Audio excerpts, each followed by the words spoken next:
Hi friends, welcome back. Prepared Suburbanite here. Yesterday, my wife and I had the opportunity to visit our local wholesale club. We've got a BJ's close by. Some of you may do Sam's Club or Costco, whatever. BJ's is close, fairly consistent for us. We stopped in yesterday just to pick up a few supplies. And doing this basically to replenish things that we've already used up over the last couple of months, almost 3 months now, since this whole pandemic thing started. And guess what we found? A fully stocked store with paper products, paper towels, toilet paper, napkins, paper plates, meat of all kinds, bacon, coffee, flour, sugar, you name it. They were stocked up, and I am pleased. But we got to thinking, what lessons have we learned during this pandemic? And I want to go over some of that, the lessons that we learned, the things that we know now, and what we would have done different. So stick around.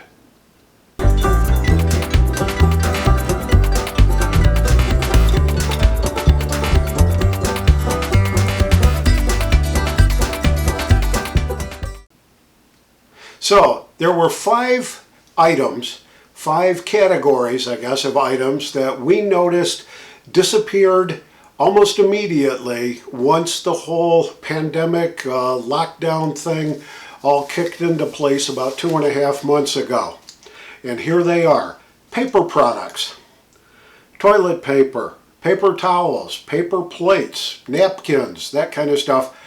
Basically all disappeared from store shelves, whether it's your local supermarket or whether it was your wholesale clubs. The shelves were bare and there wasn't any to be found anywhere.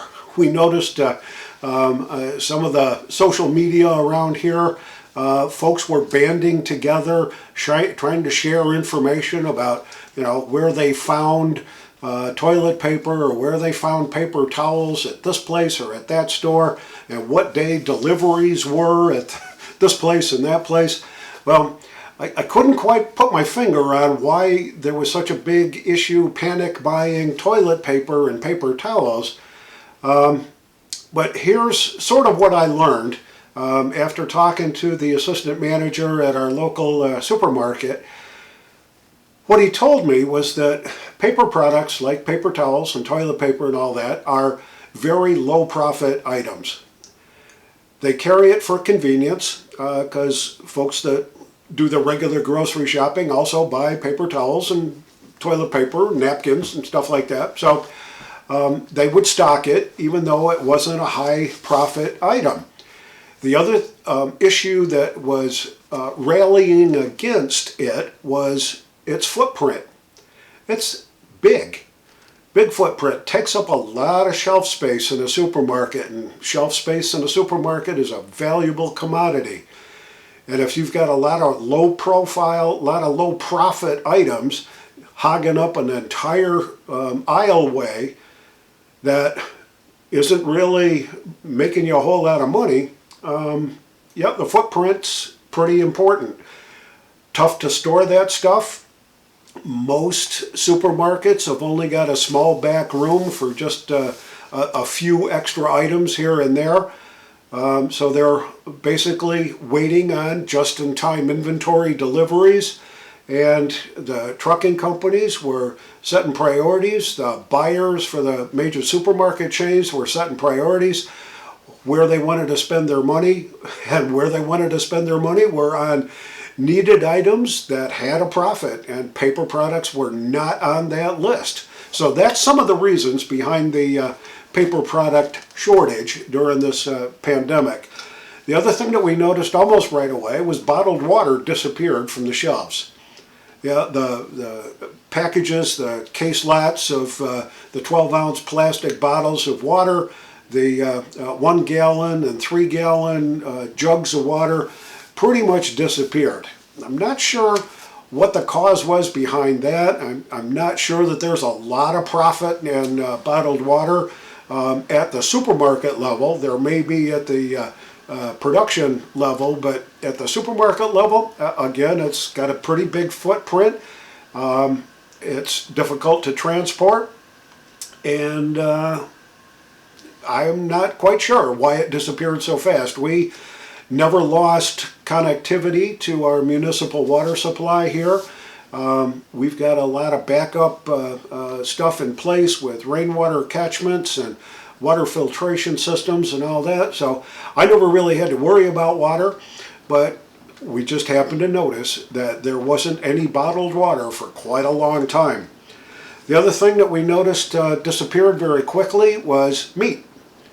Beef, cuts of beef, good cuts of beef, ground beef, steaks, backstraps, roasts, that kind of stuff. Chicken, that was pretty hard to find. You could still find maybe a package or two of chicken legs or thighs or this or that in the coolers at the supermarkets, but there wasn't a huge supply of meat products. Bacon pretty much disappeared for quite a number of weeks, and that was tough to deal with. Bacon doesn't store real well. You can freeze it, but you know, it's kind of one of those just-in-time things for us as well. So bacon was a challenge. Baking goods, the flour, sugar, yeast, vegetable oil, olive oil, that kind of stuff. Really hard to find a lot of that stuff in the supermarkets and in the wholesale clubs. Even if you're doing your ordering from Amazon Fresh kind of stuff, really hard to find those kinds of items for a long period of time during the initial phases of the lockdown based on this current pandemic. Dairy products, eggs, butter, milk, those kinds of things were in pretty short supply. I've heard stories of chickens being destroyed, of eggs being crushed because they couldn't get them shipped out because the trucking companies were either laying people off or they didn't have those kinds of things as their priority. It was at least a month and a half before my local supermarket here had eggs. Sanitation items, personal protection equipment, face masks, nitrile gloves, hand sanitizer, Clorox wipes, even bar soap. Some of that was impossible to find. Some of it was very difficult to find. Did find some bar soap here and there, but try to find face masks at a reasonable price. Yeah, there was a lot of price gouging going on there. We picked up a couple of boxes of like 50 in a box of the procedure face masks, probably at the end of February, first part of March, from our local hospital's retail pharmacy. They had a huge supply of it, so we grabbed a couple of them. You never know what you're going to need them for. And I think we paid maybe $4 for a box of 50, maybe $5 for a box of 50. That was it. Right now, it's impossible. And all the face masks that are out there right now, I mean, they're trying to sell them for $4 a piece instead of $5 for 50. So it's pretty tough, and it's still pretty tough. So there is some price gouging going on with the PPE stuff right now. Panic buying, I think that had a lot to do with it. I think there was numerous signs posted all over the supermarkets, high demand areas like the paper products. When they did get them in, it was like, you can only buy one package. You can only buy one package of chicken, only one package of beef. And that leads itself, I think, to panic buying. People would just go, oh, I'm going to buy them. And oh, I'm here with my wife, or I'm here with my husband. We'll go through the lines. He'll go through one register, I'll go through the other. That way we'll get two. Saw that happen more often than not, really, when it gets right down to it. So panic buying had something to do with it. The lockdown, the loss of jobs, the meat packing plants that shut down because they had 1 or 2 workers tested positive for the virus, and they'd shut down the whole plant. Well, gee, if they're not processing bacon or beef or whatever, then it's not going to be available in the supermarkets. So as we were driving back from the wholesale club, it was kind of like, so what would we have done different? Well, I am so glad that a number of years ago, my wife and I decided we wanted to be prepared for this kind of a thing, whether it's a weather event, hurricane, tornadoes, natural disasters, those kinds of things, whether it's a pandemic, whether we had an economic meltdown, whatever the issue was, we wanted to be as prepared as we could be. And we invested quite a lot of time taking inventories, making purchases, trying to be smart about it, developing alternative systems for food. We planted a garden. We do all that kind of stuff. And I'm so glad we did, because we really didn't need to go to a store to do anything up until now. In fact, I don't think we need to go to the store for the next few months, just because we did what we thought was the right thing to do, and we prepared. What we did yesterday when we went to the wholesale club is we wanted to replenish what we've already used up. And we found that there was toilet paper, there was paper towels, there were paper plates, they had meat, they had bacon, they had coffee, they had sugar, they had flour. All the stuff was back on the shelves.